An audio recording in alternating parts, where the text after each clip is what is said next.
Hello, my name is Ilshawn Witherspoon, and I'm here to ask for your help. Please share my story. I'm here on TikTok to bring awareness and expose the racial hate and violence that I am receiving in Mobile, Alabama, from the police, from government officials, because I decided to stick up for myself and file a federal racial discrimination complaint against a very powerful real estate and business mogul here in Mobile, Alabama. To answer a question that was left in the comments, and also another question that was posed in the comments but has been deleted since. The first question is, if you can afford a private attorney, you can afford to move. They don't do that in North DC, Maryland, and New York. Move. Okay. When I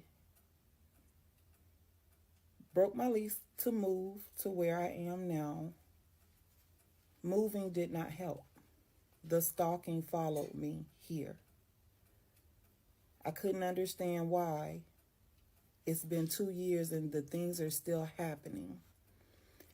And it coincides with me still trying to get justice for being racially discriminated against. If it was just discrimination in housing where they didn't want me to live there, I would have just gone but they put violence with it.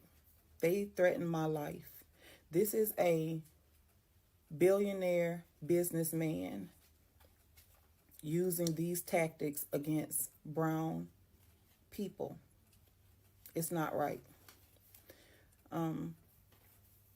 I had to make it make sense. I had to figure out why this was happening to me. That's why I had to invest in the private investigator. I knew the where. The where was everywhere that I went. I was being followed. I was being intimidated. I didn't know the who. I didn't know the why. And I didn't know what for. So that's why I invested in the private investigator. The other question was posed asking, why me?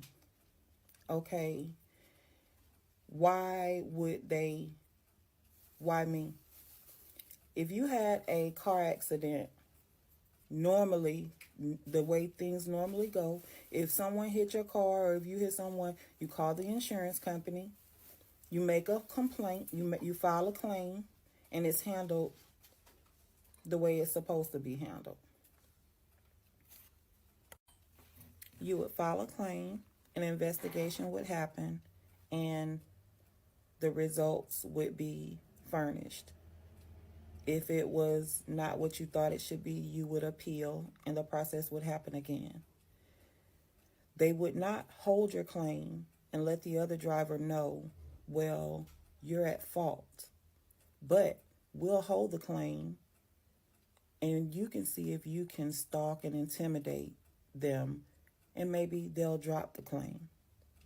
That's not how it works, but that's how I was handled with South Alabama Center for Fair Housing here in Mobile, Alabama. Brittany Dixon, she was the enforcement officer that worked on the case for me. She accepted my complaint. She told me HUD wanted to pursue and they wanted to prosecute. She babysat me for the entire year after I submitted a signed complaint to her March 31st, 2022.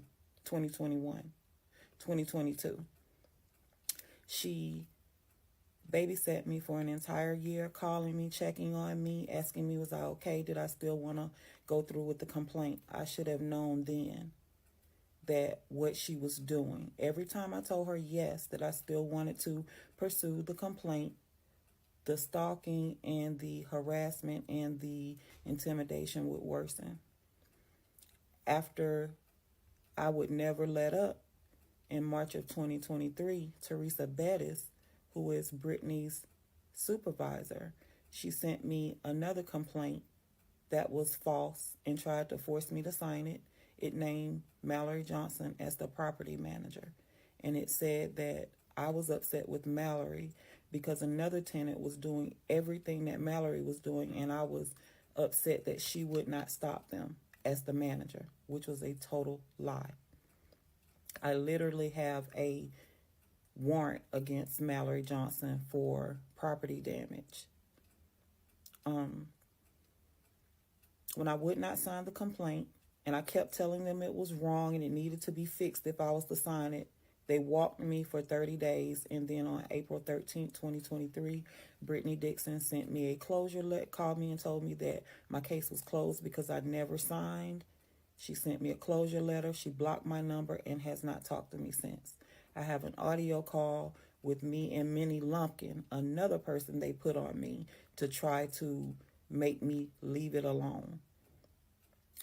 I have a phone call that I'll publish, an audio call that I will publish that further proves that I did file a complaint. When I filed an appeal in July, it was picked up in August by Deanna Roby from the HUD regional office in Atlanta, Georgia. I sent her so much evidence that she told me not to send her anymore. She also went silent on me for 6 weeks, and when I continued to press her about the progress, and in those 6 weeks, the stalking and the intimidation worsened. When I kept pressing her about the progress, she eventually just sent me a closure letter and stopped communication with me. This is not how this is supposed to work. The process is supposed to process. It's not supposed to be bought off and manipulated because a person has money. John Stimson sits on the board of Synovius Bank.